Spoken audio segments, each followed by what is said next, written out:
Hello everybody and welcome back to, I believe, episode 33 or episode 34 of my What If Civilization Started Over. Now, let's get right into this video. And actually, what we will first be seeing is over here, the Floridian areas of Guatemala will actually be breaking away, and they are thinking about if they should join up with the American country up here, the green one, but they decided not to just yet. So with them taking over all of the Floridian areas, they will also take over that part of Cuba, and they will also take the Shoe Islands. And now we will actually be seeing something else happen. And that is over here in this front. Now, real quick, as you can see, I did add a lot more major cities as there really wasn't that much. Anyways, if we go down here and to the alliances layer, we can remember that pretty much all of these southern countries all left the war. So now it's more in these regions instead. Like that. And over here. But anyways, now we will go over to actually Myanmar, as we will be seeing the southern regions of Myanmar, as they have already been taken over, be captured by these guys. And then these other areas are going to be actually kind of not really split, but kind of. In fact, no, that's not even gonna get split. It's just gonna go over to the Tibetans, as the Tibet country is on a spree right now. They're just trying to get massive and get really strong. And in fact, if we check the rankings, they're 8th, and they want to be like 2nd or 1st. But that will be hard for them because of their spot. Now, with these two rebellions, India actually falls out of 1st place. And that will actually go to Pink France. Now, there will be something else happening over here with India, though. And that will actually be another rebellion.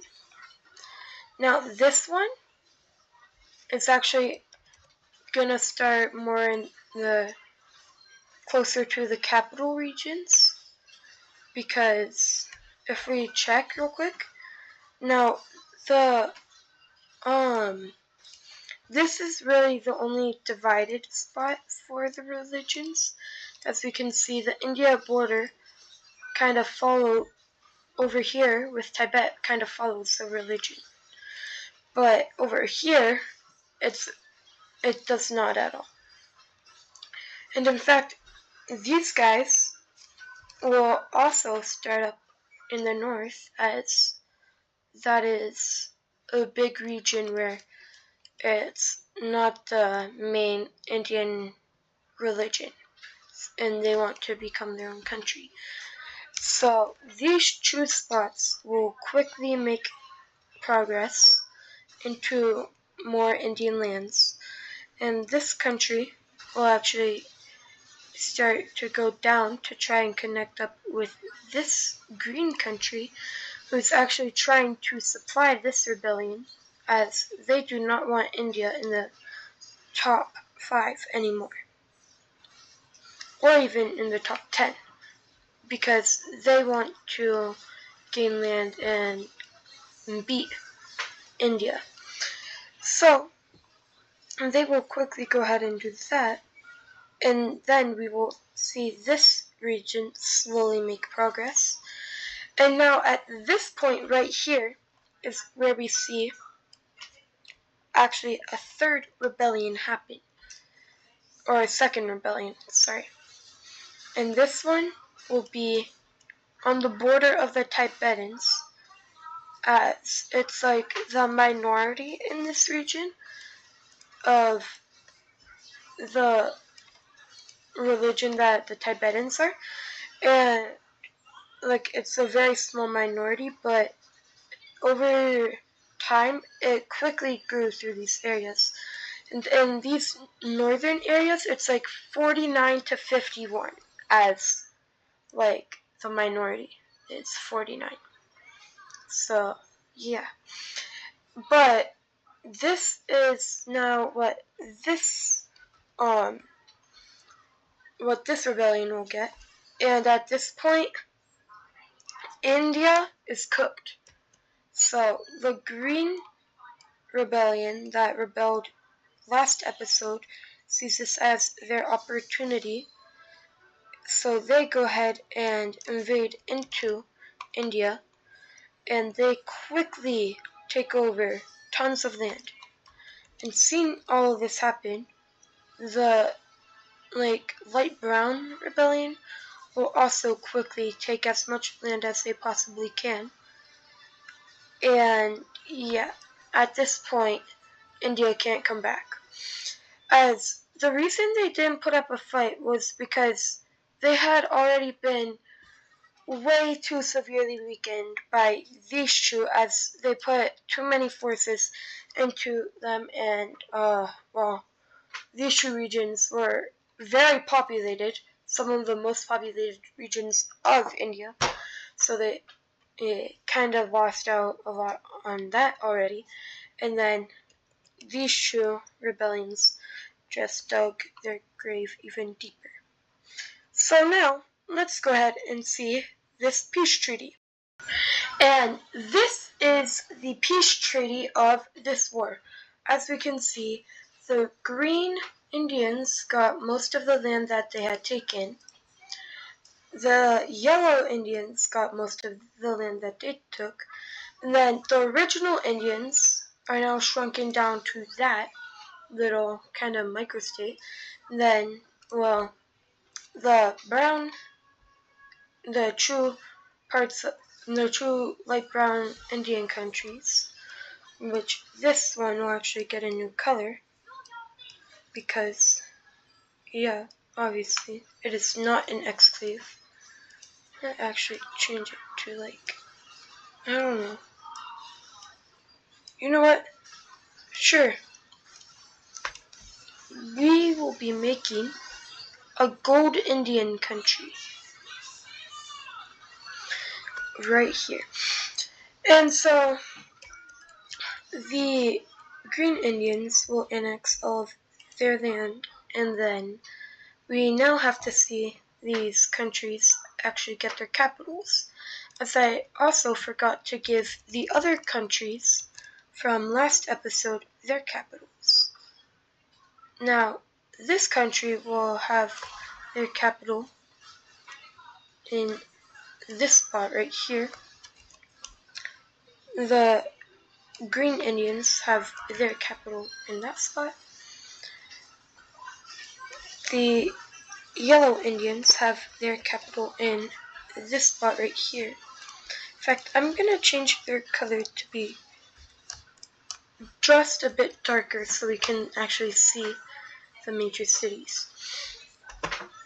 Then we see that this kind of Pakistan country will have their capital right there. Then the Gold Indians will have their capital in that spot. Actually, no. They are going to have their capital in the central region. So, India is a lot more divided, and all of the countries on the side of the Grand Legion sees this as a massive win, as before this war and the rebellions, India was first place, and it was kind of close, but not really close.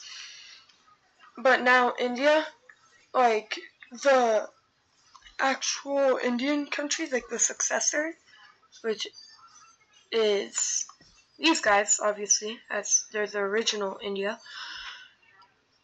are probably one of the weakest countries in the entire world. Anyways, let me give this Floridian country a capital. And yeah, okay. And we will now, first off, these guys do not need true alliance symbols. Neither do they. Oh, and these guys got changed sides. So, the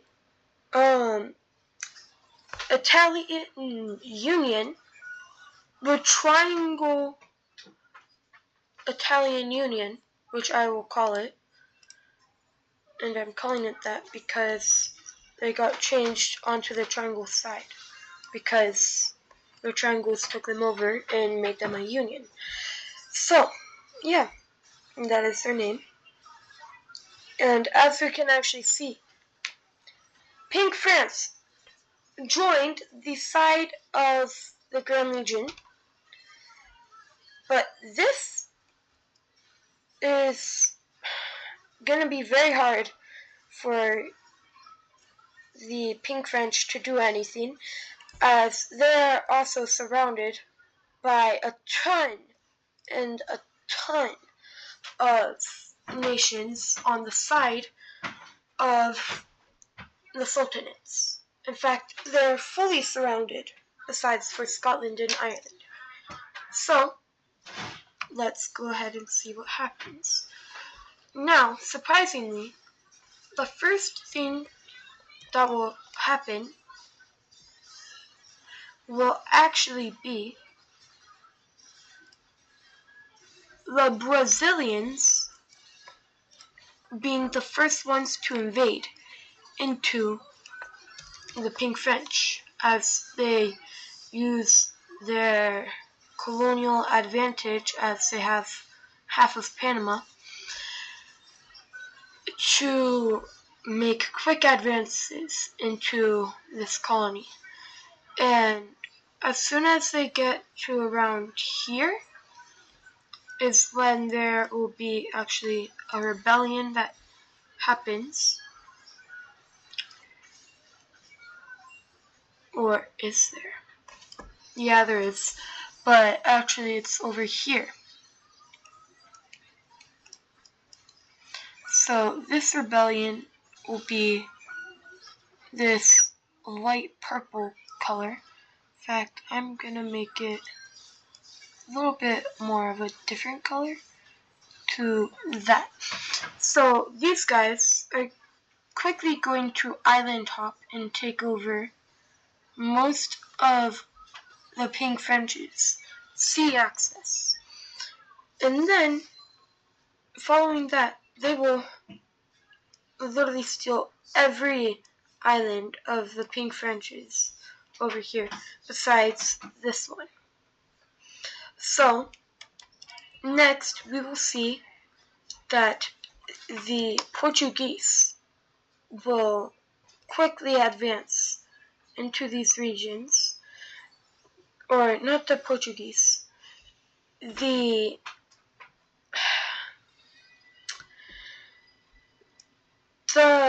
people's, the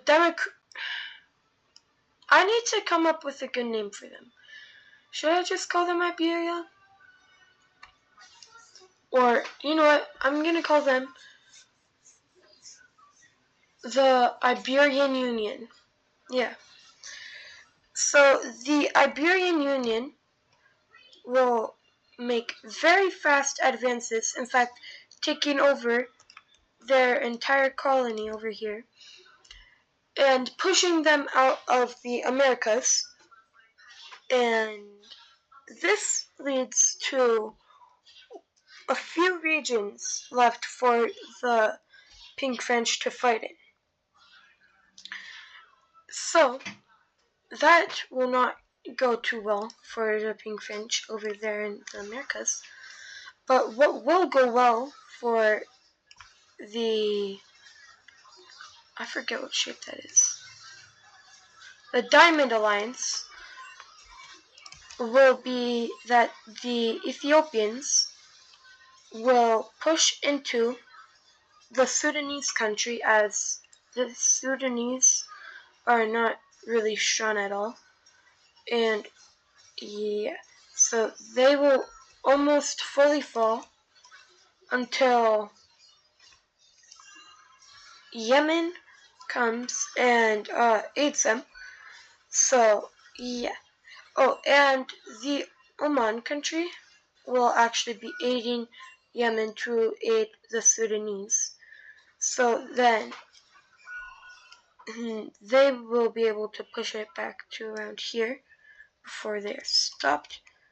And then the Yemen country, who has been kind of idle throughout the series, will make a big push into Ethiopia, quickly taking over a ton of coastline and 5 major cities, as they already were bombarding the coast of Ethiopia. And there's actually a country that will be joining this war, but first we'll unite with a country. And this country used to be very big and powerful before the Ethiopians defeated them in a war. This will be the Kenyans. And no, they are not just uniting with the Victorian country, I think, if that is Victoria. They will actually also be uniting with some northern regions of this country. Now, this country knew that there was high unrest in these regions, and that these regions wanted to join the Kenyans. So they gave it over to the Kenyans for some money. Obviously, they wouldn't give it up for free. So, with their newfound land and strength, the Kenyans will start up a push into the Ethiopians. Now, this will not go good for the Ethiopians at all, as the Kenyans are out for revenge. They might even be out for more revenge than the Bulgarians against the Romanians. And as you can see, the Greek/Bulgarian union honestly looks so tough. Not even gonna lie. Anyways, these guys will make big advancements into Ethiopia. In fact, they will get all of these regions before seeing the first line of Ethiopian defense over in the more coastal regions over here. So they will actually get pushed back a decent amount. But immediately after that, the Kenyans realized that most of the Ethiopian army is focusing over here on Yemen. In fact, taking out most of these regions, well, most of the northern regions, and over here on the coast. So they're just gonna invade more into this direction, which will lead to an emergency relocation of troops by the Ethiopians. And then the Kenyans will be like, cool, you'll push down the coast more then. Yeah, you didn't expect that, right? You didn't expect that at all, right? And at this point, the Sudanese will have pushed back. Now, this region will actually start to fall back into the control of the Great Legion of Mesopotamia, as, again, the Sudanese aren't that strong.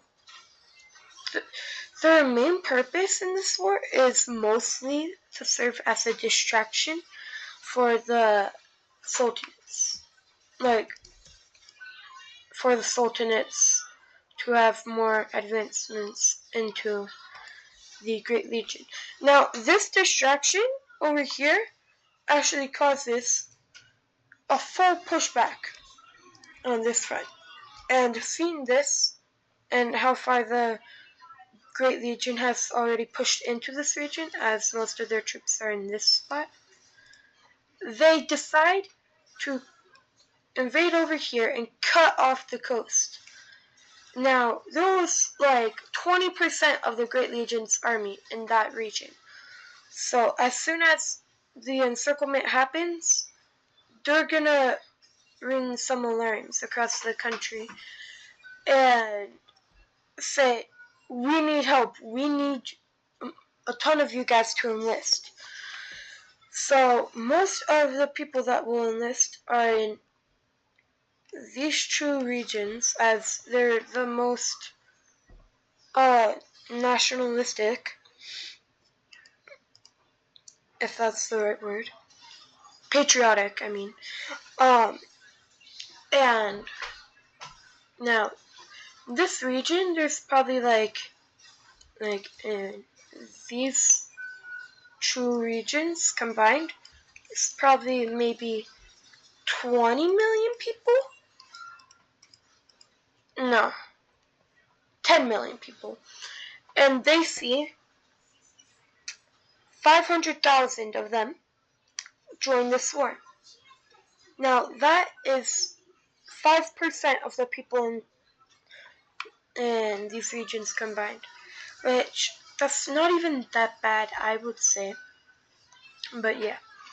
So, we actually start to see major losses for the triangles, as these guys are being pushed on 1, 2, 3, 4, 5 fronts, with these two defending, and these guys currently taking most of the hits.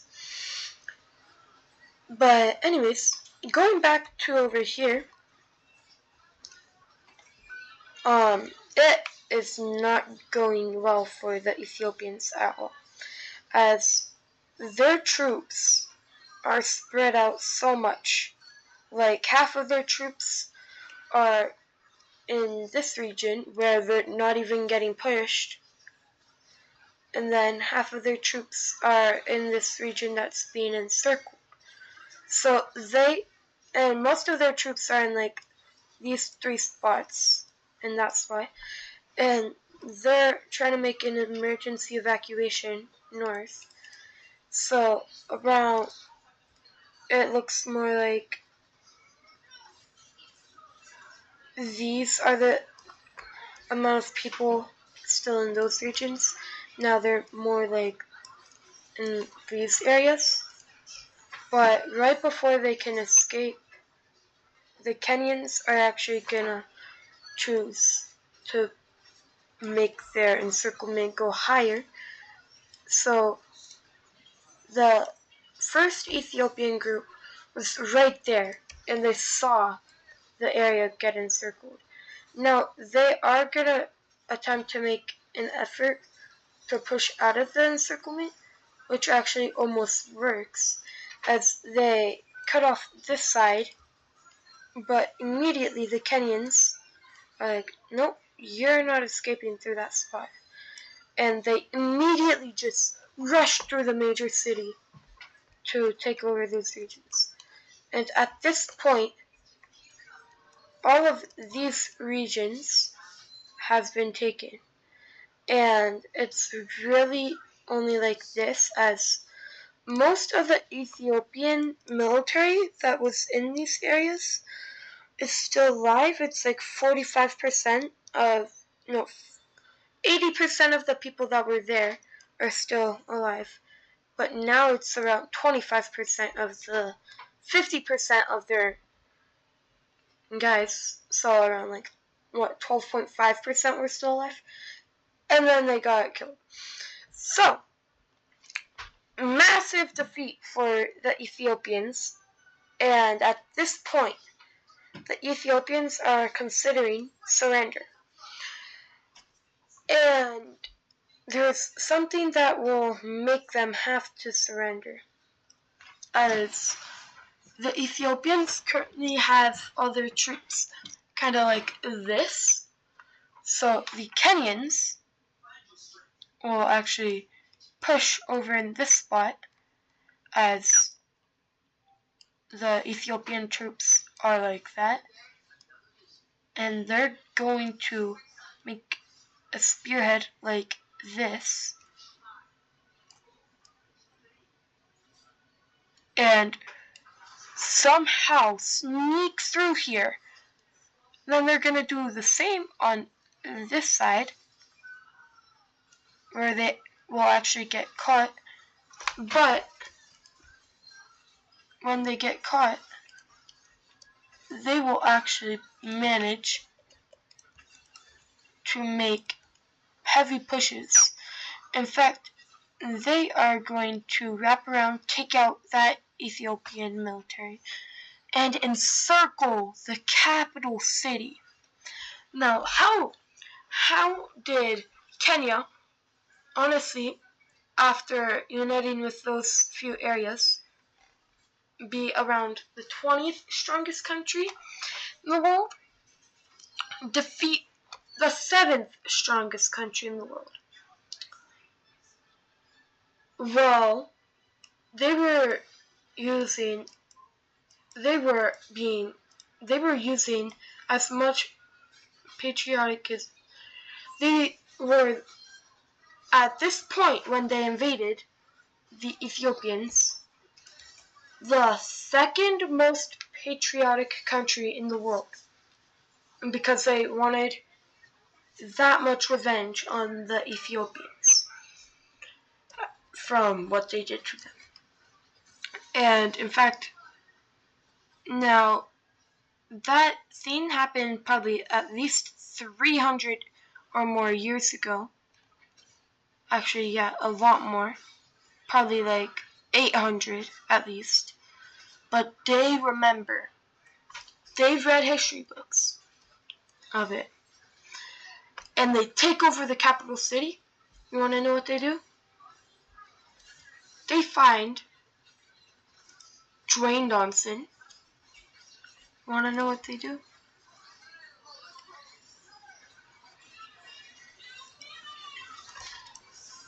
They bring him to everybody in these regions. They tell everybody in the rest of the city to come to this region.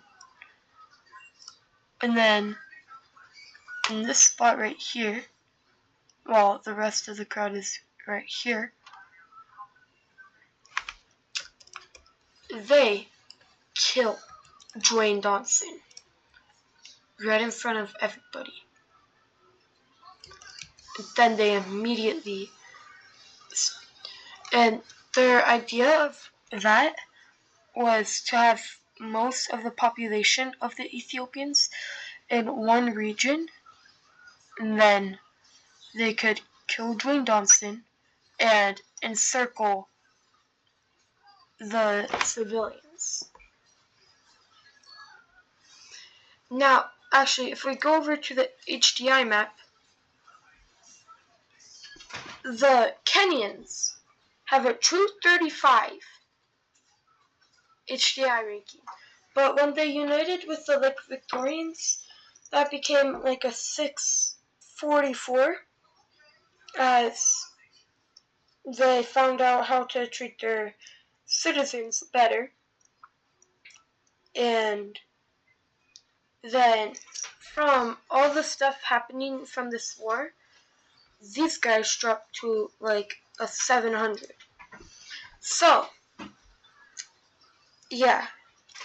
And then, with this, they probably dropped to a 500.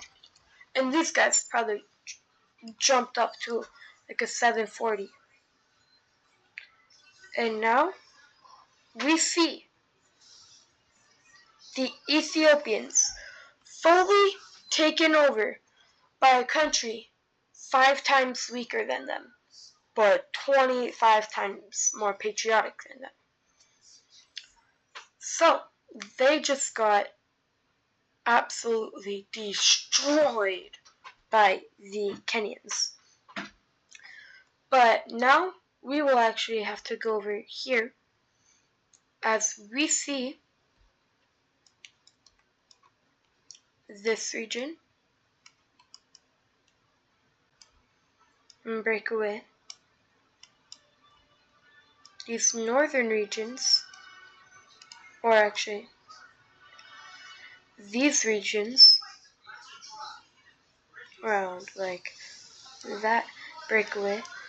And then these regions over here also break away. And it's not really a breakaway, it's more of a rebellion. So, yeah. But anyways, let's go ahead and see what happens in this rebellion. So, the purple country takes advantage of how the other two rebellions blocked off the New York country from these regions. So they immediately took over that. And then, yeah, the New York country just says, okay, we surrender. Take some of the land you took. So, let's go ahead and see this peace. So, some of these countries actually took more land than they had taken previously. These guys just took all the land that they had taken, because what are the people of the New York country gonna do? Then these guys got less land than they had taken before, as this country wanted these regions to connect up with these guys, because actually these guys, this rebellion in this spot, was actually a part of the Americans, as they wanted to spread their influence. And this works very, very well, as the New York country did not expect this. Now, there's actually another theme, and that is that this yellowish rebellion was a part of for these guys. Now, why did I just now see that? Well, it would have ruined the surprise. What surprise? Well, the surprise that the I just said the Germans. The Germans will actually lose their entire colony. So, let's go ahead and see this peace treaty now. So, the entire colony of the Germans will be split up into 4 different countries. The biggest one, the Quebec country. The third biggest, the Ontario country. And then we have this big, I guess, kind of Alberta/Saskatchewan country. And then this kind of like Manitoba country right here. I know my provinces. But anyways, after all of this happens, we actually see a deal be made with the country of America. Now, which one? It's actually going to be the green one that makes this proposal. So, the green Americans want like around these regions and this region. So, they are proposing a deal. They will give a good amount of, they will give this and this province over to these guys, and they will give this province, once they get it, to these guys. No, they will give these two northern provinces to them. And so both of these guys will go ahead and accept. So let's see this peace treaty, which is like the 6th peace treaty of the day. Anyways, let's go. And so this is the peace treaty of what each country got. As we see that these guys got the lands that they were promised, and then the green Americans got lands that they wanted. So did the Wisconsin country.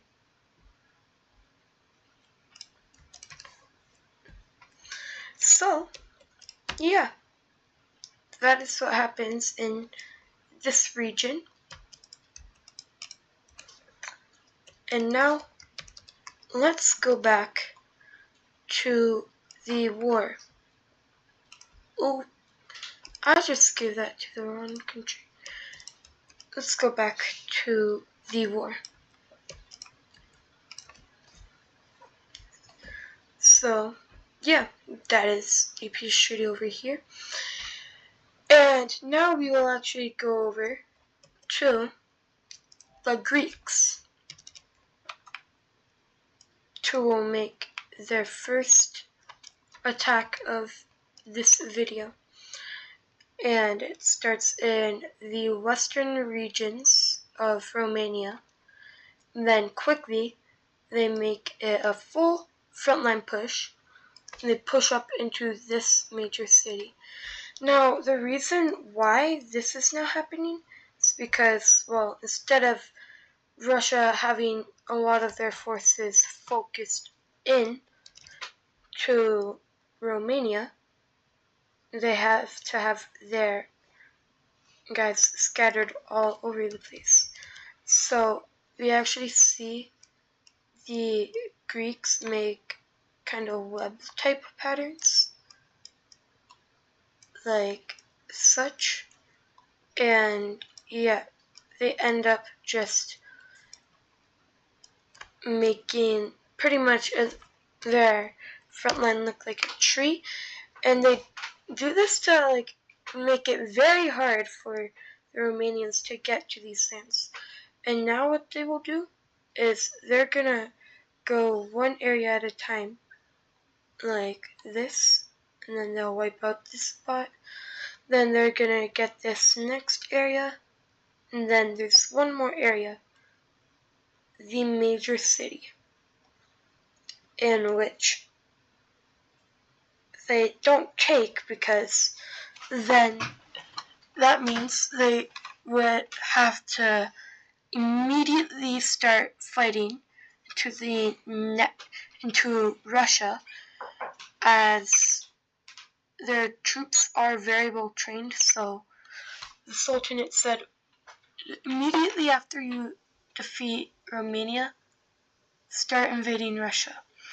Now, this is actually smart on the Greeks to not instantly defeat the Romanians, so their troops can be ready for the next invasion. Now there isn't much troops on the border, but there's enough to make like a good defense against the Greeks.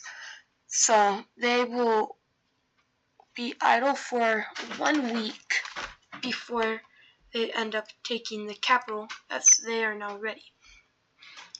Now, moving on to these regions, we'll actually see the Persians be like, hey, give us this, we will help you.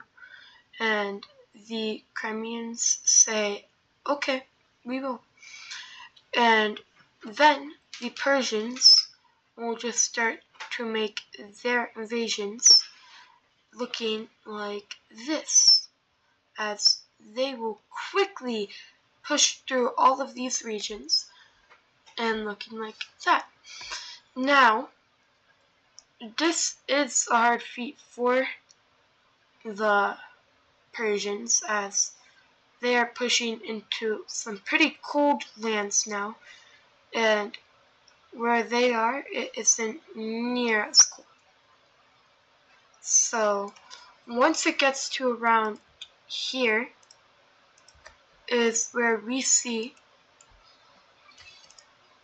a lot of unprepared Persian troops dying because of the cold weather, and also because the Russians are used to the cold weather, so they're able to push easily and take out many Persian troops. So they will now attempt to focus 10% of their military into Persia, as most of their military, like 65% of it, is over here, and then there's 35% in all of these regions. Oh, and there's 10% up there, which goes with these guys. So, yeah, they're focusing around a third of their troops in this region on the Persians. Now, once it gets back to kind of the more warmer areas, the Persians will make some pushbacks. Not a lot, though, as now they know to not push that fast.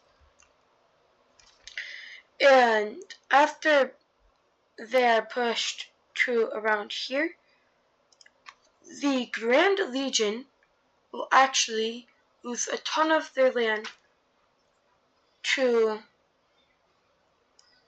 a bigger rebellion. Now, like, not in terms of strength, but in terms of land, than the Sultanate rebellion. As we see it, pretty much just follow these areas, as there's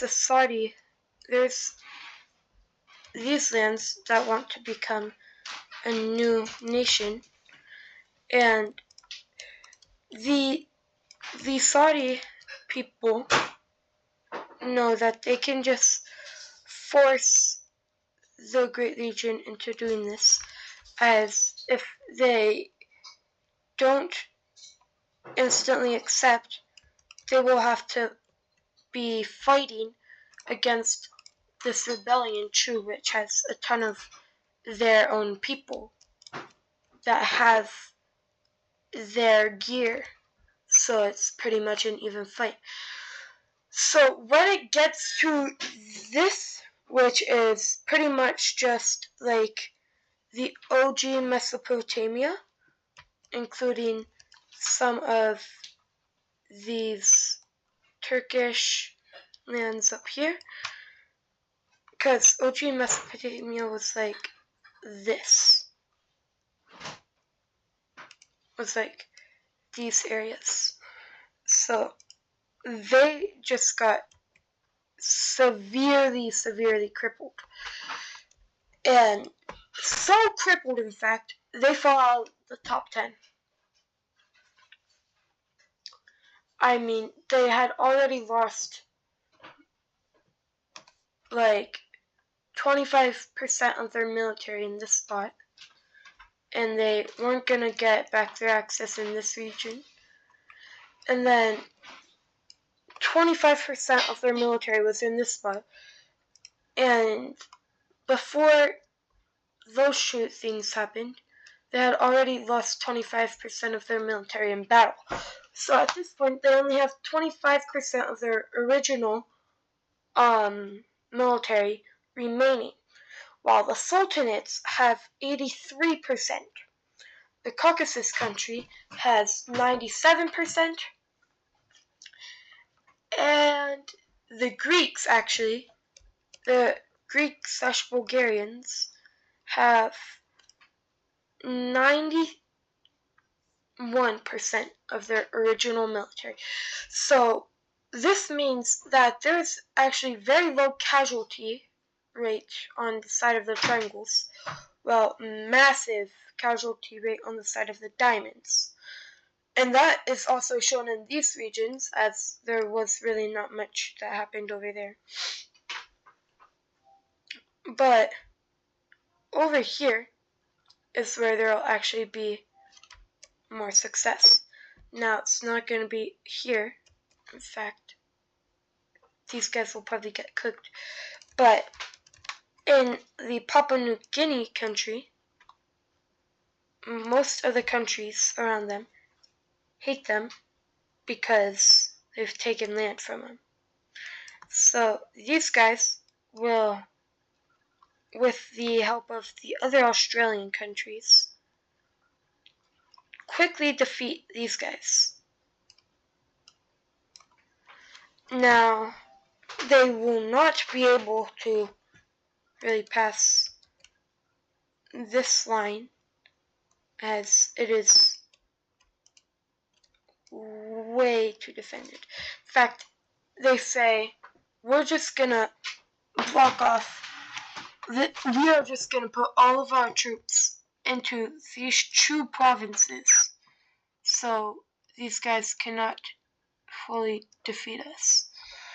And then when the war is nearing its end, we will make our full pushback. So, yeah, that happens. And then we go over here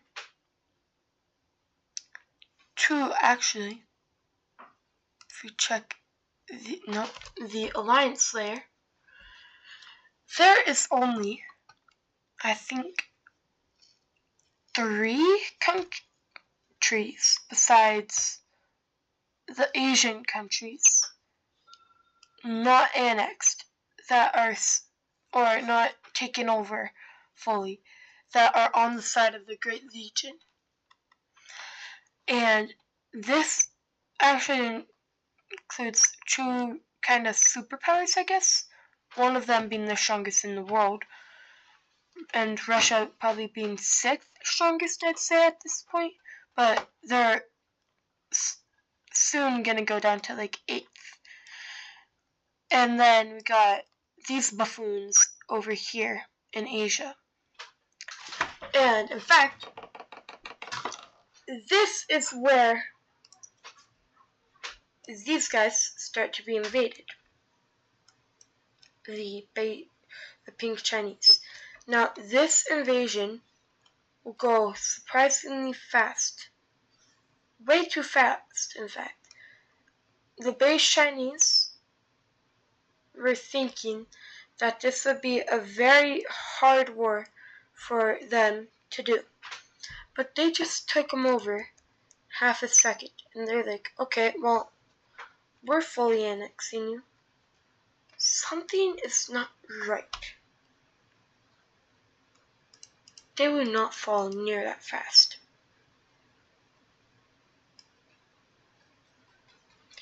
Because there's actually a traitor on the border of China.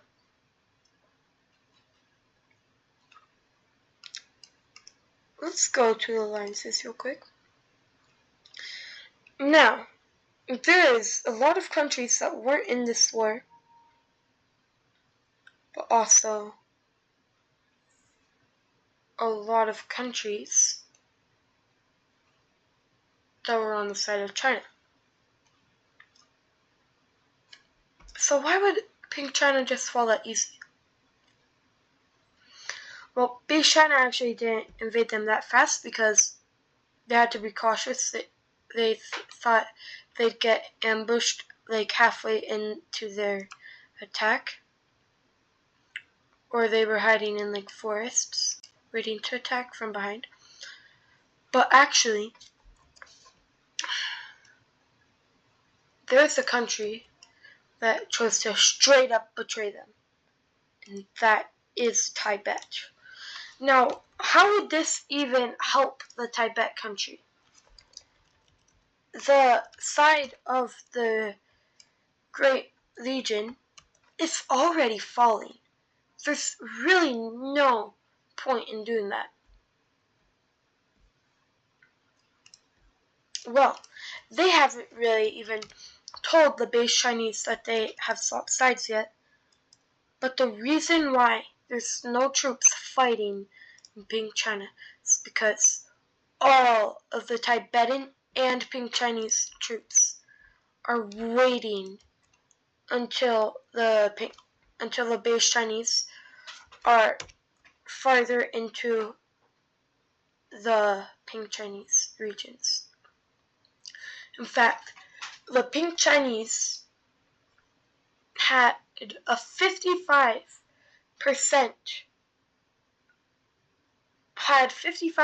of their population join their military and be in Tibet. 55%. That means that there's 45% of their people still in the mainland, but 30 million people are over in Tibet. Now, 30 million, that sounds ridiculous, right? They have around 60 million people, and they are the one country more patriotic than Kenya. We're at a 45% rate of people join them. Now, the thing is, the Pink Chinese don't have the greatest technology, and that's why it'll still be a hard battle for both sides, but it's definitely more favored in the Tibetans by a lot. So Tibetans are already stronger than the Beige Chinese by at least twice as much. But with the Pink Chinese having over half of their population with them, they have around 3 times of a stronger army. But now we see the Beige Chinese with their invasion. And at this part right here is where they realize that something's wrong. And this is where they start to get cautious of stuff, and they start heavily searching the forests. Now, there is some people still pushing back over here. Around 15% of the people still here. So, nowhere near as much. Around like 2 million maybe, max, of like rebels or people revolting against the Beige Chinese in their civilians. But yeah. And when the clock strikes 2 p.m., the Tibetans make their invasion. Now, the Beige Chinese were never told that the Tibetans declared war on them. Because why would the Tibetans tell the Bei Chinese this. They are enemies.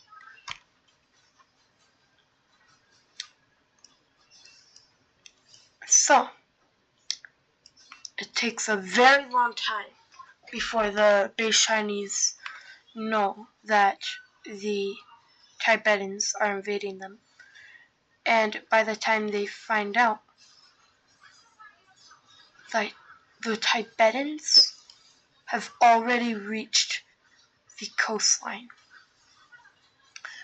Now, this might have been the biggest masterclass pulled off by any country in the series, as they went from being a small country over here, just invading in countries that used to be their friends, then invading the Bangladeshi country and Myanmar country for a lot of land,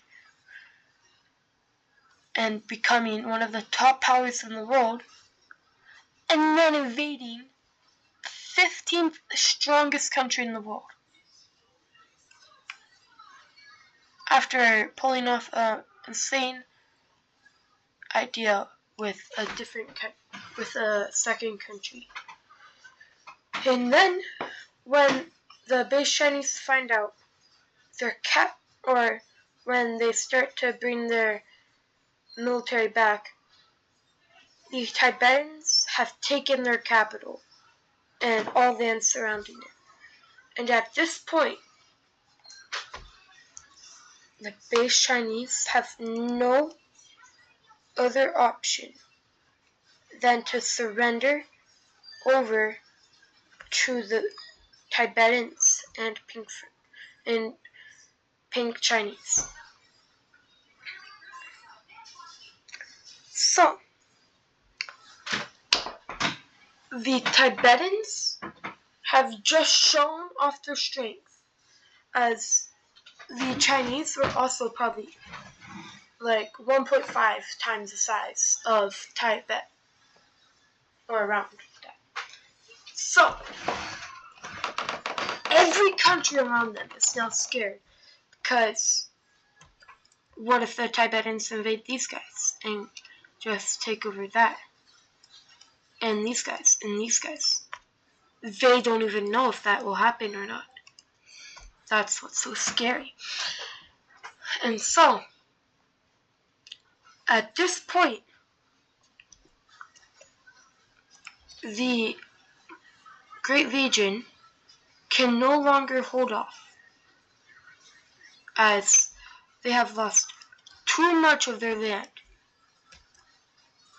and they surrender. The Papua New Guinea country see this as their chance to push back and take over the rest of these regions. The the Sumatrans are invaded by the Java country.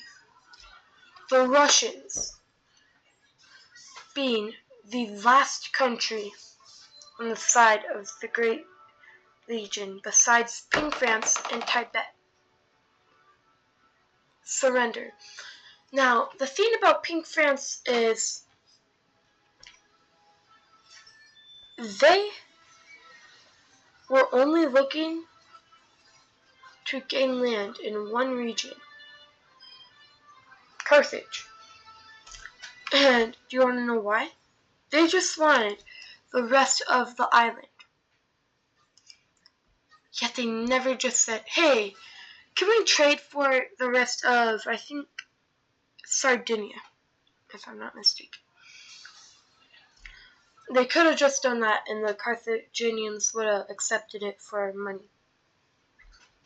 But they never thought of that. So they just decide to peace out. The Tibetans, the Persians are honestly scared of them. So are these guys. Because they know that Tibet will have an insane plan up their sleeve. So, with all of that happening, World War II comes to an end. I did not mean to do that. Comes to an end.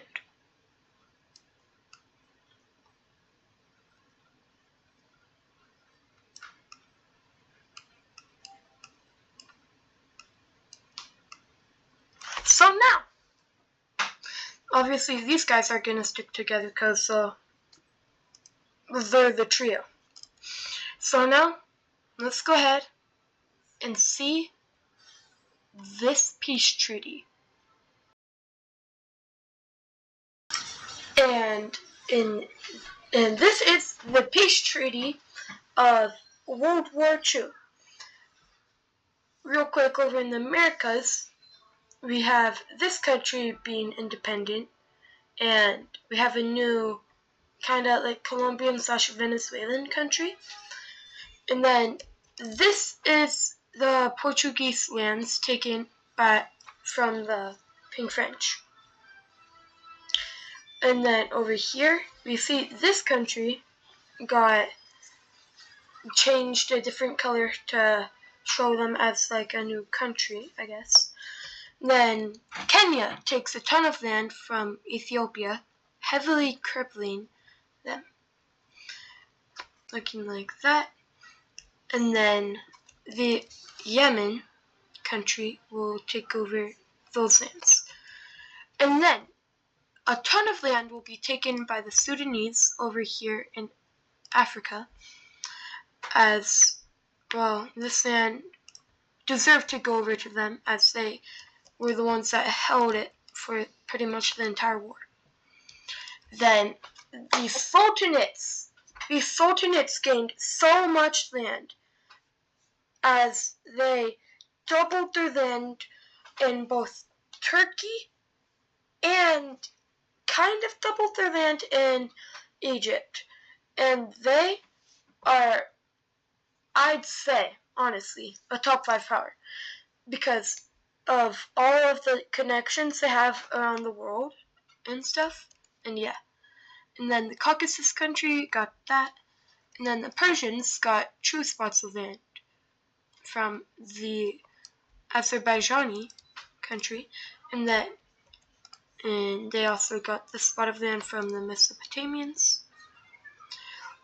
The yellow Mongol country got that, and these lands from the Russians. So they grew a lot. And then the Russians actually were able to get some land over here from the Estonians. Then the Germans actually got a good amount, like that. And they are looking bigger and stronger. And then, see, the Adriaticans got that.